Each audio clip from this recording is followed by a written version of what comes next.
All right, everyone. I hope by now you have found packet page 15. You watched the other video. You're learning a little bit about the verb tener. Tener, what is tener? Tener means to have.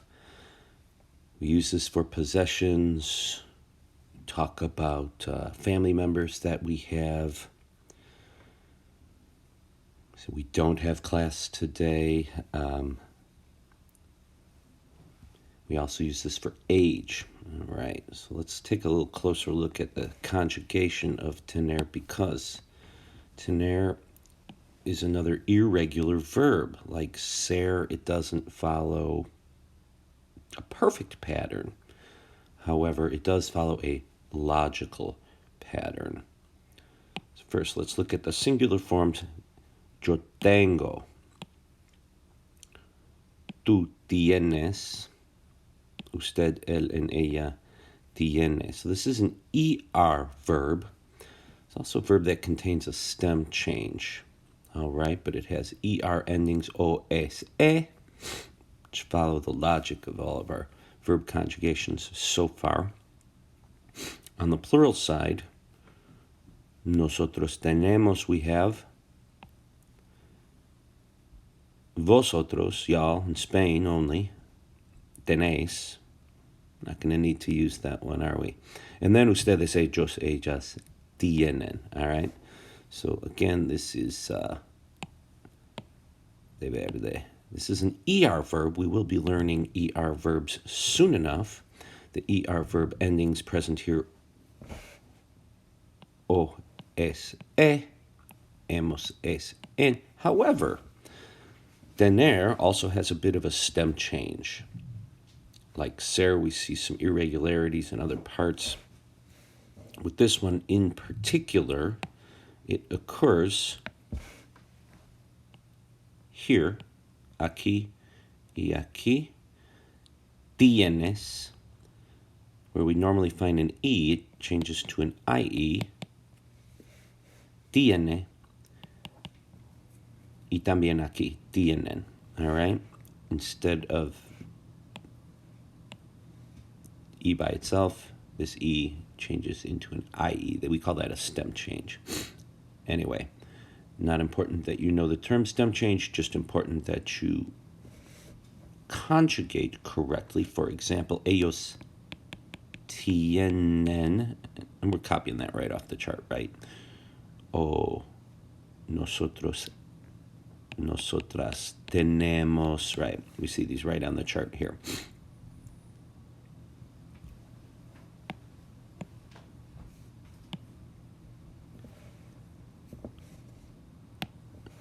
Vemos aquí que tener is used to show relationship or possession. The subject has. Tengo dos hermanas. I have two sisters. Tienes una bicicleta. You have a bicycle. You see in both of these examples, the subject pronouns have been omitted, but we can tell by the endings.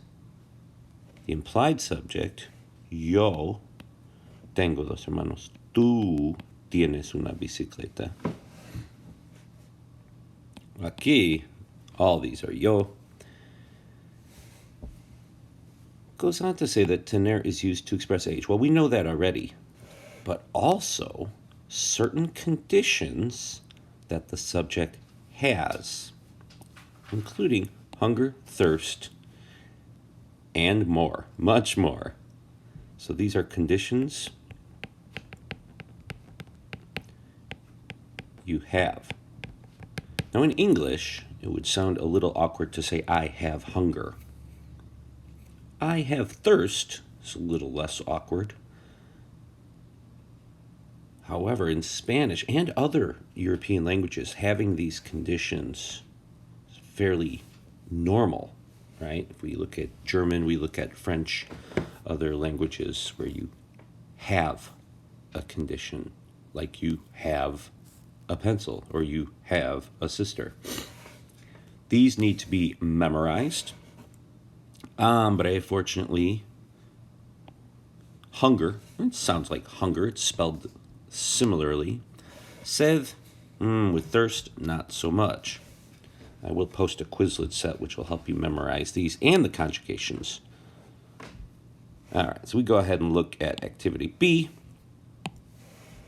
Which of these show possession? Which of these show age? All right, number one is done first. ¿Cuántos años tiene tu tío? How old's your uncle? Which ones show relationship? All right, so possession, relationship is either way. The person has it, right? Tenemos 10 primos. 10 cousins. All right, that's a relationship. Es el número dos. ¿Tienes sed? Tu padre sed. There it is. Is your dad thirsty? Get him some water. El número tres aquí. Mi hermana tiene 3 años. Whenever we see años, we know that that's age, right? This is something that you have. However, we recall that in Spanish you have your age. Tengo un regalo para mi abuela. Now, we see grandma here, and we're like, oh, yeah, that's got to be relationship. However, in this sentence, what I have is un regalo. Un regalo is a gift, a present. All right. Un regalo, in this case, is possession. Even though it's for grandma, I still have it. And then, mis primos tienen mucha hambre. Hambre, we see up here. Hunger es el número 6. Finally, in activity C, we are writing in the missing forms of tener. So this is an exercise in conjugation. Let's conjugate tener for a variety of subjects. Some of them we're going to see on the chart. Some of them we're going to have to figure out who those subjects are. Mi prima Ana, mis hermanos, tu padre. In a question, often we see the subject coming after the verb. Aquí y aquí. Tu hermano, tu padre, mi prima Ana, mis hermanos. Who are these subjects? All right, let's sort that out first. Mi prima Ana, my cousin Anna. Es ella. Mis hermanos, my brothers, I'm talking about them.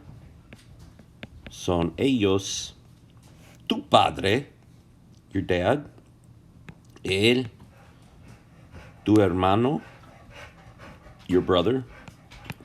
Él también. So now we can go up to our chart, very easily identify the correct form of the verb tener. Fill in the blanks.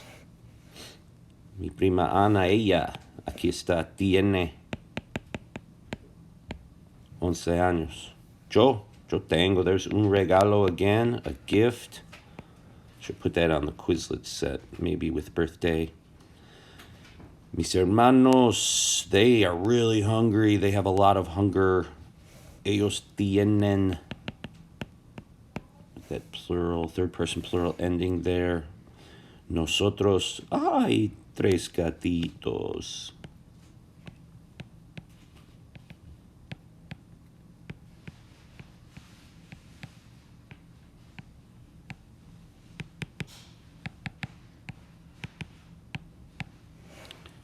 Tenemos.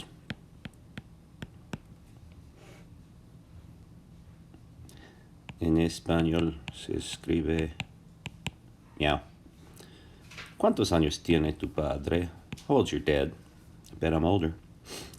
Y tiene sed tu hermano. In either case, this is ella. That's that form right up here.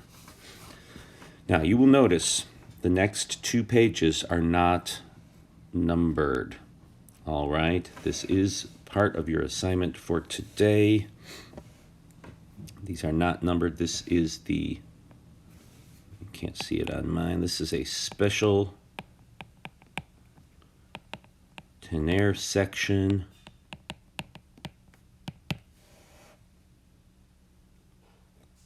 right, the notes are on this page. I'll be reviewing these notes.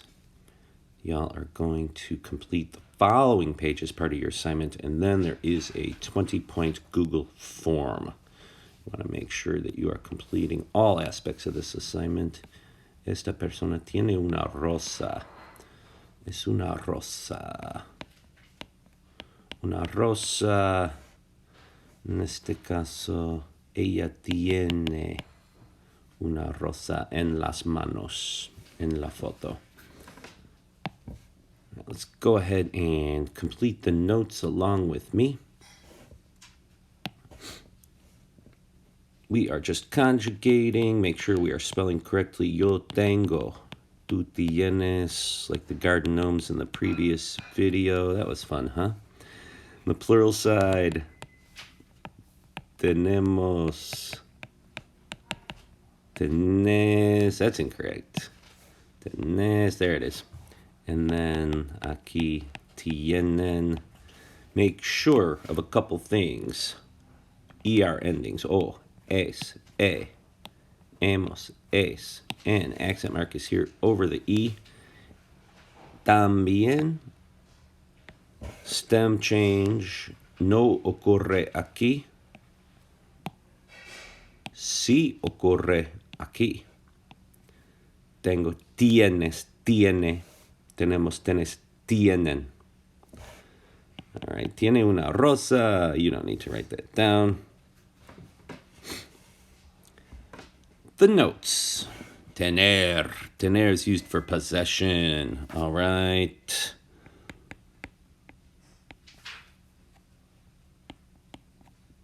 Tengo un iPhone.